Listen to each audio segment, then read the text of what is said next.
Assalamualaikum warahmatullahi wabarakatuh. Alhamdulillah, nahmaduhu wa nasta'inuhu wa nastaghfiruh. Na'udzu billahi min shururi anfusina wa min sayyi'ati a'malina. Man yahdihillahu fala mudilla lahu wa man yudlil fala hadiya lahu. Asyhadu an la ilaha illallah wa anna Muhammadan abduhu wa rasuluh. Amma ba'du. Teman-teman yang beragama, marilah kita lanjutkan kuliah kita Allah Subhanahu wa taala. Dalam kita beribadah baik Al-Quran maupun dunia dalam berkumpul di majelis iman yang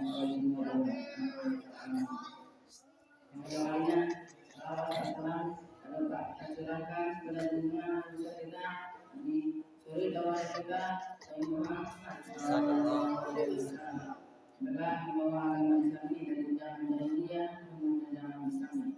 Dari zaman kebenaran menuju zaman kebenaran dengan kita menyanyikan syafaat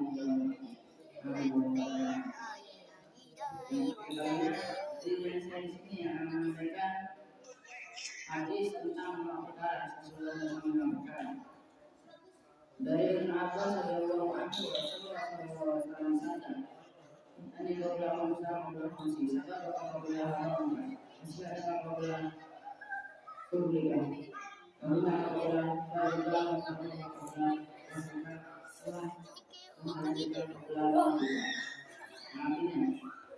manfaatkan perkara sebelumnya jangan membuka dan menjauh muslim yang kedua sehat muslim sakitnya yang ketiga kaya muslim muslim yang keempat simbangnya sebelum hidupnya dan yang terakhir hidup muslim.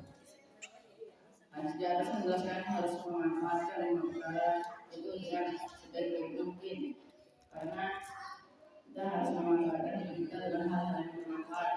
Jika tidak digunakan hal yang bermanfaat, kita akan bersaja di Allah nanti. Jadi saat kita masih muda, masih bertenaga, maka gunakanlah tenaga kita itu untuk beribadah kepada Allah, menjalankan perintahnya dan menjauhi larangannya. Dan pergunakan untuk menuntut ilmu dan menggapai cita-cita yang kita inginkan. Karena jika kita menuntut ilmu dengan bersungguh-sungguh, maka insya Allah kita akan juga mencapai cita-cita yang kita inginkan. Lalu yang kedua, sehat psikologis ini. Jadi jika kita dalam keadaan sehat atau tidak merasakan sakit, maka harus menjaga kesehatan tubuh kita agar tidak kesakitan. Karena jika kesakitan kita akan merasa lemas dan tidak memiliki tenaga. Dan jika kita tidak memiliki tenaga, maka kita tidak akan dapat melaksanakan sholat lima waktu di masjid. Jadi kita harus menjaga kesehatan kita dengan cara makan sehat dan berolahraga dan lain sebagainya.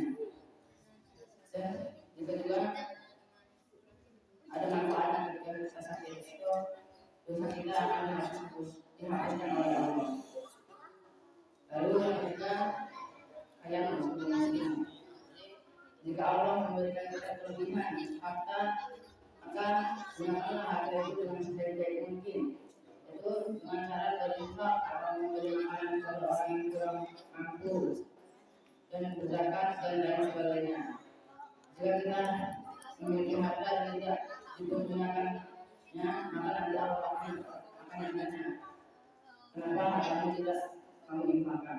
Jadi jika kita memiliki harta, maka wajiblah kita untuk menginfakkan itu, karena Allah akan membalasnya di hari akhir nanti. Lalu yang keempat, sebelum hidupmu. Jadi kita tidak tahu waktu senggang atau waktu sibuk itu hanya Allah yang mengetahui. Jadi jika kita sedang memiliki waktu luang, maka gunakanlah waktu itu dengan hal-hal yang bermanfaat. Contohnya dengan berzikir, atau mengaji, atau menghafal Al-Quran, atau membaca kembali apa yang telah kita hafal. Lalu yang terakhir itu hidupmu sebelum matimu. Jadi kita itu di dunia hanya sementara dan akhirat itu selamanya. Jadi kita hidup di dunia ini tidak selamanya. Jadi gunakanlah waktu hidupmu itu dengan hal yang bermanfaat, dengan sholat zakat, infak, dan lain sebagainya. Itu akan menjadi bekal kita nanti di akhirat. Jadi kita tidak akan hidup dua kali di dunia. Jadi gunakanlah waktu kesempatan ini dengan sebaik mungkin dengan hal yang bermanfaat.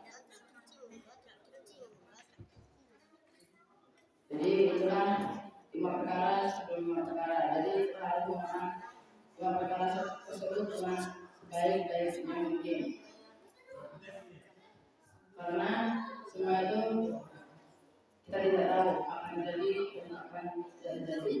Mungkin itu hanya yang sedikit dari saya. Bila ada salah kata saya mohon maaf kepada Allah, saya mohon ampun. Wabillahi taufiq wal hidayah. Assalamualaikum warahmatullahi wabarakatuh.